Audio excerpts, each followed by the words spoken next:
this would have been the argument. आज से 10 साल पहले ये बहस हो सकती थी कि लोग कहते पानी तो पानी है, एक पानी दूसरे पानी से अलग कैसे हो सकता है।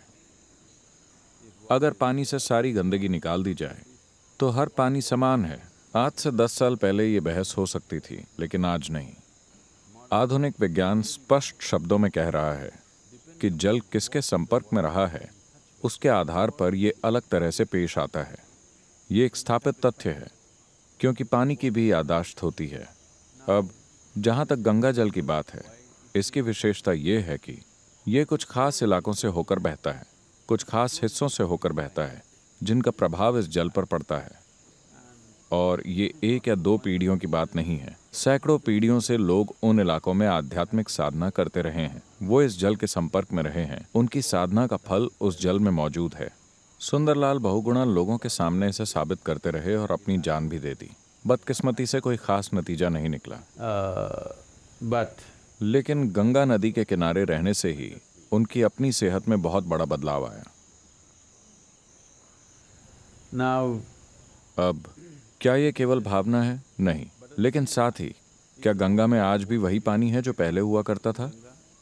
नहीं, क्योंकि आज जो पानी आप पी रहे हैं उसे 2-3 जगहों पर बांधों से रोका जाता है, और एक जगह पर तो बांध में बहुत देर तक रोका जाता है और फिर छोड़ा जाता है। बदकिस्मती से अब इसमें वो बात नहीं रही।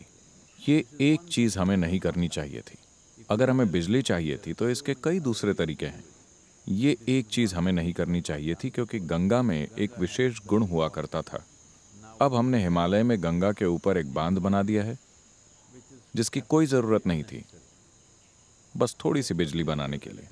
वैसे भी हिमालय से जो गाद या तलछट आता है उसकी वजह से कुछ ही समय में ये सारे बांध भर जाएंगे। आने वाले 20-25 सालों के अंदर ये बांध किसी काम के नहीं रहेंगे। गाद को निकालने के लिए बड़े पैमाने पर तल की खुदाई करनी होगी, और आप इस गाद को कहाँ डालेंगे? हम किसी भी बांध से ठीक से साफ नहीं कर पाए हैं। महानदी के ऊपर बना हीराकुंड बांध वगैरह सारे भरे पड़े हैं। वो बेकार हो गए हैं क्योंकि उनमें इतना सारा गाद भरा हुआ है। हिमालय से आने वाला गाद किसी सामान्य नदी की तुलना में शायद 25 से 50 गुना अधिक होता है, सिर्फ इसलिए क्योंकि वो इलाका ही ऐसा है। तो मुझे लगता है कि ये शर्म की बात है कि बिजली के लिए हमने गंगा पर बांध बना दिया। हम कई दूसरे तरीकों से भी बिजली पैदा कर सकते थे। ठीक है, लोगों को बिजली की जरूरत होती है तो मैदानों में हमने किया है, पर वो एक नदी जो इस देश की चेतना है, हम उसे तो अकेला छोड़ सकते थे। आज गंगा नदी में आने वाला ज्यादातर पानी सुरंगों से होकर गुजरता है। ये टरबाइनों से होकर बाहर आ रहा है। इसीलिए मैं दावे के साथ नहीं कह सकता कि इसमें वैसे ही गुण हैं, लेकिन फिर भी चाहे आप यकीन करें या न करें, अगर आप पानी को छूते हैं तो आप देखेंगे कि ये बहुत अलग है। क्योंकि मैंने हिमालय में लगातार 27 सालों तक ट्रैकिंग की है। हर साल मैं वापस जाता था।